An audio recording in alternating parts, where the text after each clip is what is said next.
Lehigh Valley is a really special place for a few reasons for me. First of all, I believe that it brings a sophistication that you do get in a lot of big cities, but without sort of the air that comes with that. We're a down to earth community. Yeah. People here are really neighborly and they really care at a level that isn't normal. If you're from here, you probably take it for granted.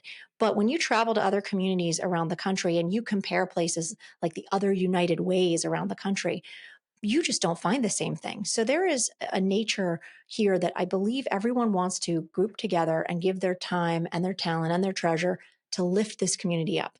I love that. I mean, it's inspired, honestly, what we've done with the Peak TV. It's inspired the work we do with Discover Lehigh Valley, the patient stories we tell with St. Luke's, because there's something here that really is special. And Yeah. I just want to share it. Yeah. Really at the end of the day, I just want to share it.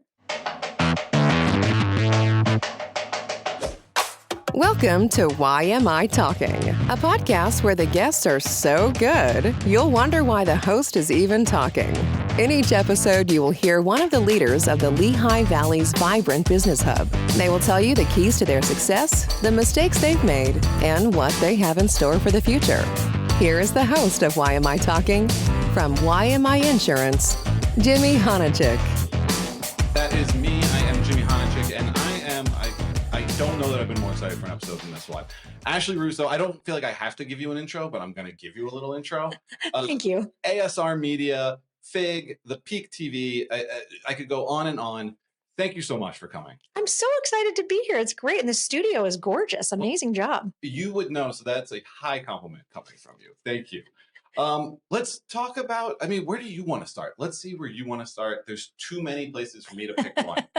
So you tell me. Well, it's always helpful to give a little background, I guess. Yeah. Maybe. One of the things that's really interesting in this information age where everybody can know everything about everyone, I'm really glad to not be dating today, to be honest. But it is, how did this come about? And I moved to the Lehigh Valley and I was a mom with a newborn and a 2-year-old and had decided to stop working and focus on my family, kind of moved to a place I didn't know anybody, certainly didn't have any professional connections. And there wasn't LinkedIn, Right. and there wasn't Facebook, Yep. And there really wasn't a way to get to know people. So the way you got to know people was to volunteer in your community. And that's what I did. And I discovered really quickly that volunteerism, especially as it relates to events, planning events, was a lot like producing. Yeah. Very similar. About 80% was crossover. And it was just a great opportunity to meet people, give back to my community, get entrenched in the community. And kind of one thing led to another from there. So for me, that's where it all started here in the Lehigh Valley. That's awesome.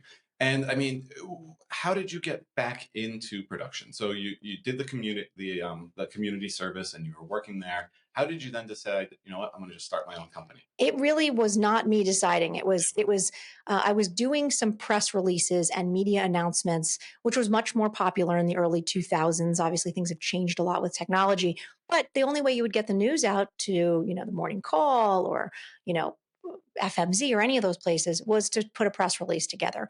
And I was just doing that as a volunteer to promote an event that I was working on. One of those events was with the St. Luke's Auxiliary, which was very famously sort of a women's organization back in the day that would be volunteers that would support the hospital's efforts. And it grew over time, and they had actually been the organization, the group that not only ran the gift shops at the time, which was a pretty big undertaking as St. Luke's grew, but also the St. Luke's Ball, which was a chief fundraiser. So these volunteers would work in conjunction with the development department and put these events on. So I got involved with them and then started helping with different fundraisers and putting news releases out. Yeah. And sort of working outside the system, I guess, and really got noticed by their marketing department. And to this day, a good friend, supporter, producing partner, Ken Sidlow, gave me a call kind of thinking, he said, I just want to know more about your background. How do you know how to do this? Right. And I think he thought that maybe I would do some consulting or helping with marketing stuff. And then when he found out that I had this TV background and really knew the inner workings of television, we started to talk about the idea for the Peak TV, which led to ASR Media. And really very quickly, I realized that to tell that number of stories and have a news magazine about our region, you'd have to have a team and a staff. And so people often think we started with ASR. We didn't, in fact, and ASR was born out of Peak. Wow. Yeah. And tell us about ASR. You guys are everywhere doing everything, it feels like. What would you describe ASR Media as? I would describe ASR Media as an organization that supports different organizations within the Lehigh Valley trying to tell their stories. We're really storytellers. Yes, we do different types of videos and we support different types of events, but at our core, what we believe is that everyone has a story worth sharing. And it's our job to do that and to find ways to do that. And I think when that's your core value, it makes it never feel like work. Mm-hmm. It makes you always hungry and it makes you listen really well to what's out there and the types of stories that people have to tell. And that's sort of been our driver. We've also always had the philosophy of sort of work hard, play hard. We work really hard at ASR. We definitely put in a lot of hours, but we also have baked into our schedule a ton of planned days off. So our team, naturally, day one, you're getting about 40 plus days a year off between vacation, closed days. And I just have always had that philosophy. So we don't have to sort of track hours, but have people do what needs to be done when it needs to be done, and then enjoy that time as a group. I mean, not that we're hanging out as a group every time we're off, but that everybody's off at the same time. And it's, as we've grown, it's translated. Of course, you always have to go back to your core values and your mission as a company, especially each time you grow. But I think for us, that's just been primary. And it's been nice to see as we've had people come and go or grow into other positions and move across the country, which has happened on several occasions. We have some pretty cool alums, I have to tell you. Really? We do. We've got somebody working out in television with Shonda Rhimes in LA. We've got somebody doing graphics and post-production for the Atlanta Hawks. So yeah, Very cool. it's neat to see that happen. In my research and listening to you talk right now, the team is clearly hugely important to you. How do you cultivate, the culture that you want there, and how do you inspire them to be their best? Well, first, let me say, I love people. Yeah. What I've learned, really, many things I've learned, but one of the main things I've learned about myself through this journey, not just with ASR, but with life, is I really love people. I believe strongly in each individual's importance, their voice, their story, and what they can bring to the table. So it's kind of the thing I figured out that motivates me, whether I'm sitting on a board, on a committee, or working in ASR or one of my other businesses. So I think that ASR taught me that because it was the people at the very beginning. We were a really small team. I mean, without Tina Hasselbush of Social T, Marketing and PR, which kind of is a spinoff, so to speak. They're their own company, but Tina started as my marketing director. We knew each other as moms at the little Catholic school volunteering. Well, she was working part-time in marketing, and Katie Santana, because without those two, it would be impossible to do ASR. I mean, it was a little bit the Wild West. And again, everybody thinking back, this is, 2012, 2013, like social media is just kind of becoming a thing. So the world, is very different today than it was back then. But as far as my team goes at ASR, first of all, we believe in making sure that we get proper coaching. So we've worked with a business coach multiple times. We use something called a DISC assessment, DISC. We make sure that we understand our communication styles. We understand what motivates each team member, and we talk about that. We try to do team stuff outside of work. It's a little funny in our business because a lot of what we do is event-based. So we're there sort of half working, half networking, but we try to pull times that has nothing to do with work. And we all just go out and do an activity together. We have a retreat coming up, and we try to spend a day or a half a day just being together, talking about goals, looking at strategy, but also getting everyone's personal take on where they're at and make sure there's alignment. The other thing I really work on is motivating the team and encouraging the team to get involved in the community as well. It is such a core value for us that it's important to me that each team member is giving back in some way. We have some people who volunteer with animals because that's their passion. We have other people who volunteer with kids, coaching because that's their passion.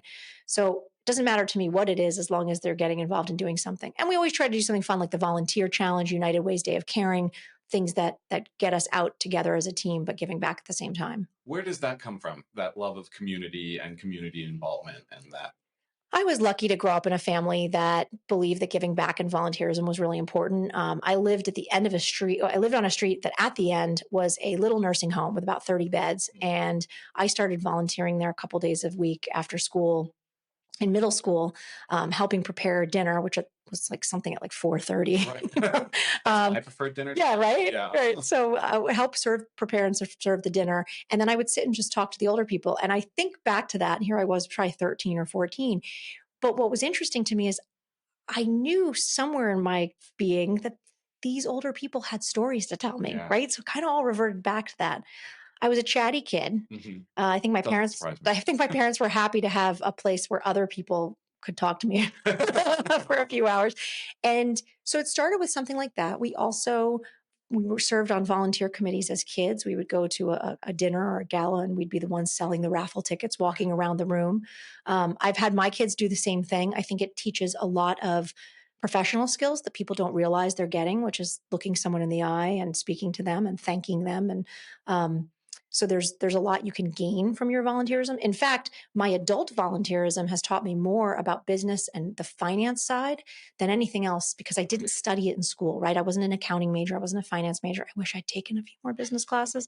But when you're lucky enough to serve next to the CFO of a big company, boy, you're going to learn a thing or two. So try to, get yourself out and challenge yourself. And I think my parents always gave us those opportunities and just made it a priority. I always saw my mom giving back and volunteering. We did a lot of things as a family.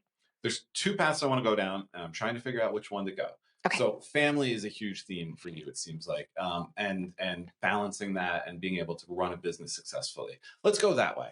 Okay. So I can tie those together if you want. Let's do it. Yeah. How do you find the time to do both of those things and to do them as well as you've done them? Well, let me say this. Things ebb and flow. Right. Okay. So I spent 8 years where I was a stay-at-home mom.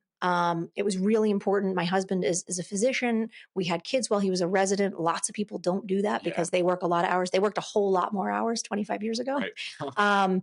And so it was a choice to sort of be young parents. We are both the oldest. Both my husband and I have divorced, remarried parents. So we have a lot of family, and we are the oldest siblings. So there's always been a lot of responsibility. And I think we feel a strong sense of the importance of family and the importance of placing family first and making that a priority.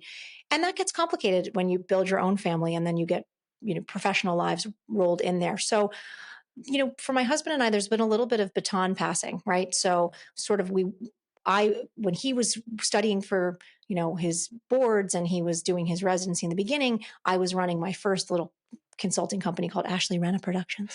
And we did all kinds of, I did everything there. I was a solopreneur at that time. Yeah. And I learned a lot from that experience. I worked on a feature film. I worked on media tours, which are really not a thing anymore, but they were a big deal back then.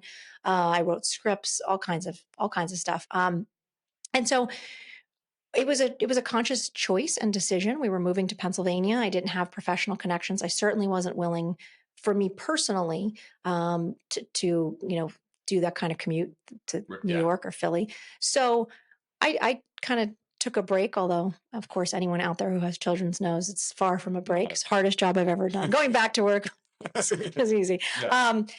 And then it was a challenge for my family. I will tell you that I think the first couple of years, there was not a lot of balance. I had to wear all the hats at ASR. I was sending the invoices. I was writing the proposals. I was doing the accounting. I was going on every single shoot. Right. I was doing, craft services, which means bringing snacks to the set. Yep.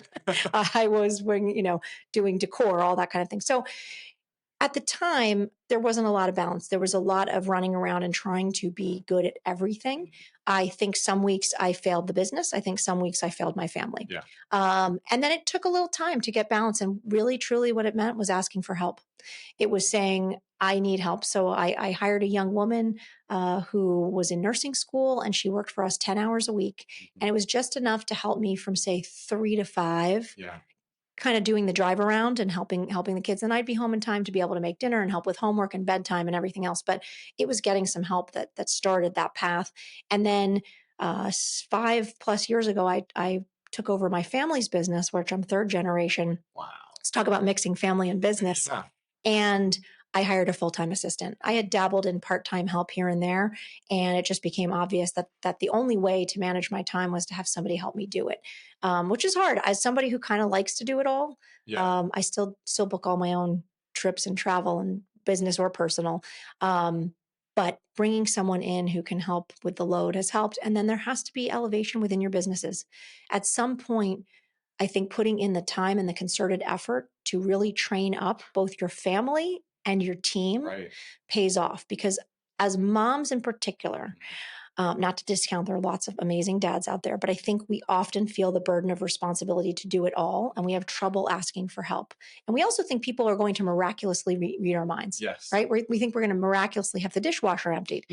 And that's not generally the case. Usually a note needs to be left or a Yes. text needs to be sent. We're not And very smart. and so same with kids, teaching them and helping them.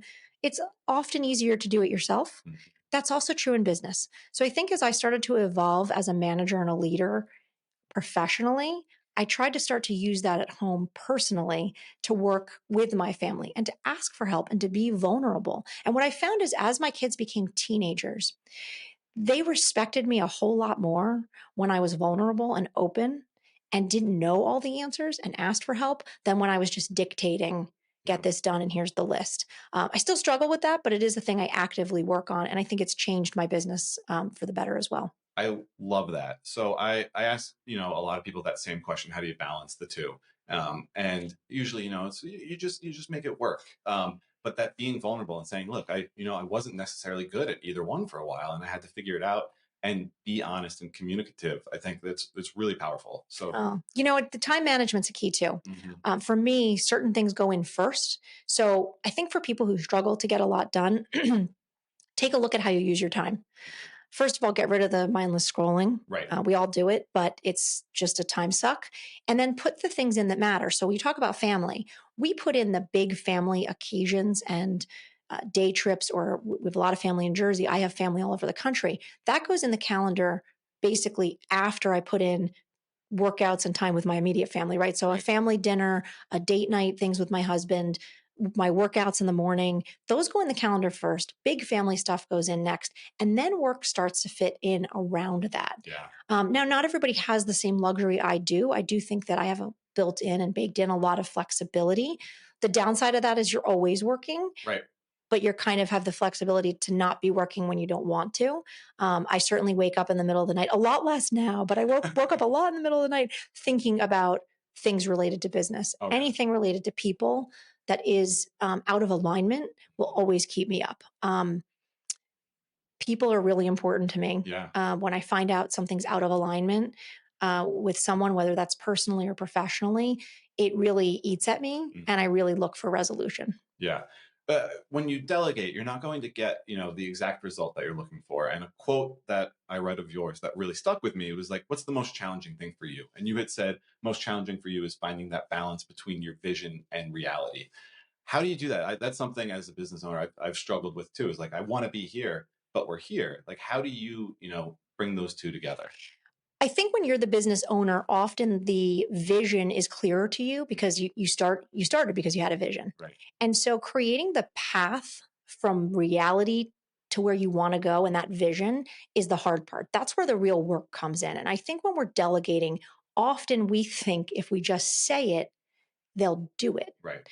That's not actual training. That's not actual leadership. So what I found is that you really have to get kind of dip in, dig in, and say, okay, let's go through the steps. Let's work this together. What do you need to be successful to get these results? So talk about the results, but then talk about the path to get there and do it one bite at a time. You can't jumping most people 10 steps down the line to the vision you have freaks them out. Yeah. So I think taking it one step at a time, knowing that you're moving, what I'm a big believer in is bringing everyone into the conversation that's appropriate to be in the Yep. conversation. So I will often paint the picture, explain where my head is to my management team, and then talk about what each person's role is and what each step is to get us there. And when I break it down, it seems very doable and people have their roles. I also like to give people a voice. Yeah. I don't think that my way is always the best way. So often I'll have the vision, but I'm not great at necessarily figuring out what are all the pieces we need to get there. I'm surrounded by a lot of detail people on purpose. Yep. Those detail people, when given the opportunity, are able to fill in those gaps for me. And then together we kind of make a complete picture. Where does this leadership come from? Like, you're so salient. You have such a clear vision of your leadership style. Where does that come from? Is that natural to you?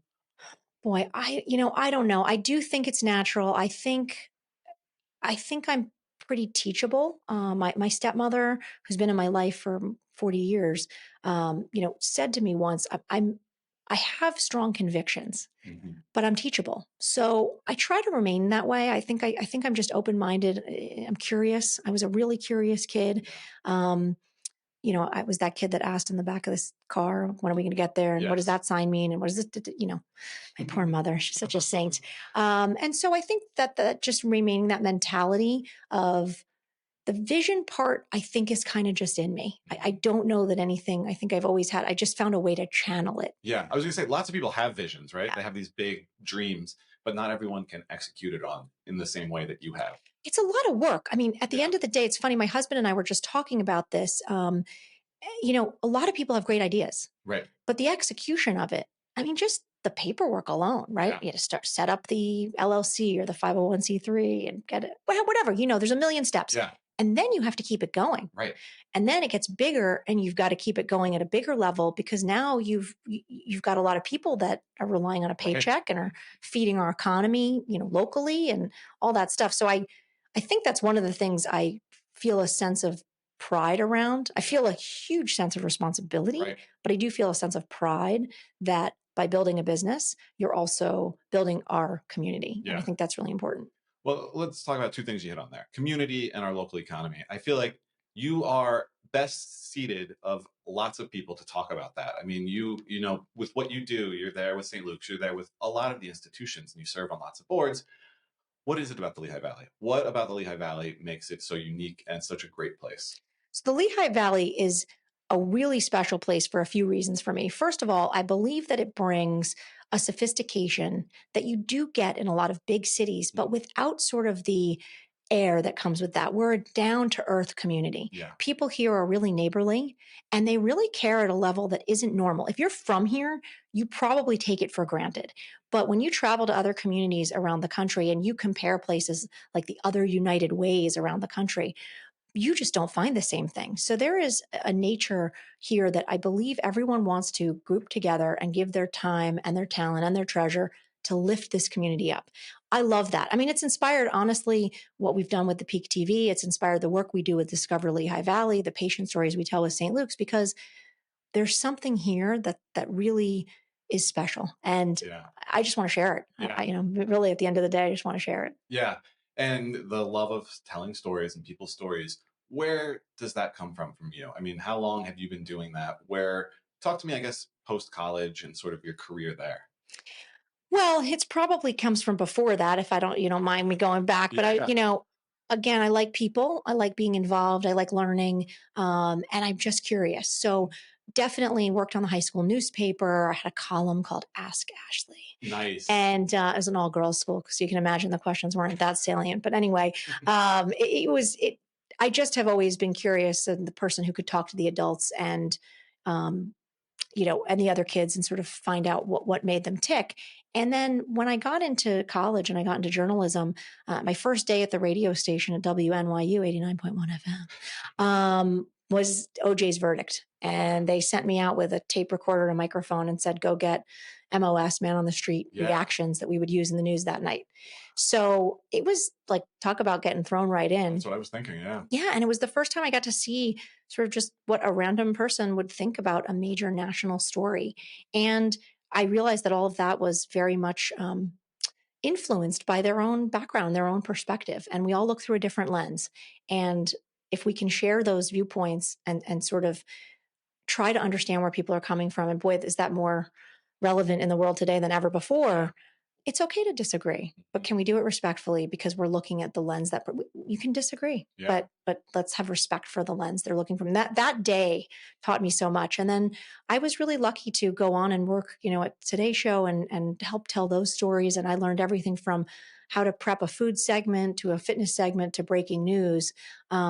You learn a lot because you have to wear a lot of hats. And it's a lot like owning your own small business. So it was a good training ground for that. And just that general curiosity, it always changed, right? Yeah. I knew that I wanted something that in my life where I could always learn something new and always meet someone new, and it would always change. And that's what was so exciting about working in news, right? Yeah. No 2 days are the same. Yeah. And you've done that now where you have multiple businesses. We talked, about ASR a little bit. Walk us through Peak, walk us through Fig, kind of give us an idea of what those are about. Yeah, well, interestingly enough, when we started ASR and we had Peak going, we were asked often if we did marketing or we did websites, we did all this other stuff. And I sort of made a commitment that I would stay in my lane and really create high quality, big city video production. Yeah. And from that, here I come full circle, and 10 plus 11 years later, we're buying a publication. But what I've loved about Fig, and they've been in the Lehigh Valley, their home office is in Lancaster, and the branch here has been here for over 10 years. Fig tells people stories. It is not advertising. It is not we're open Monday to Friday, 9 to 5. It really tells a story, and there are themes to each issue. So it's a quarterly publication, and I felt it was such a natural, almost reflection of what we were doing in video. Yeah. So it's been an awesome marriage, and it's been a great way for us to continue to tell stories. We're working on something now that's called Voices of the Valley. It's a short video piece that'll be accompanying our 4-time advertisers, and something that people can do to share their business in a whole nother way and have the different mediums come together. Peak is going through a revolution. We're actually going to go to all digital. We're not going to be a full 30-minute show anymore. We're moving into having the different pieces. We have Peak at the Valley, which is a great insider look thematically at different businesses through Discover Lehigh Valley. We do this Voices of the Valley piece. We do Peak on the Street with my producer, Sarah Viteri, and she does some great giveaways and fun little Q&As with people out there in the Valley. So we're trying to keep the pieces. Oh, we have Front Row with Chaz, which is our inclusivity series. We started that before you got here. It's incredible. Thank you. Well, we're so lucky. Chaz Hayden is a local author, and he's shared his talents with us. And when I met him and had him on my podcast, we just hit it off. And I said, we need to do something more with you. So we've done about a dozen segments with him now, taking him all over the Valley and just seeing how inclusive and how much accessibility does someone in a wheelchair have in the Lehigh Valley. I have great plans to expand that. Need to figure out the sponsor side of it, but it's the vision is there, Jimmy. How do you do it all? I mean, there's so much, right? I guess it's the delegation, going back to that. Do you ever feel overwhelmed by all of it?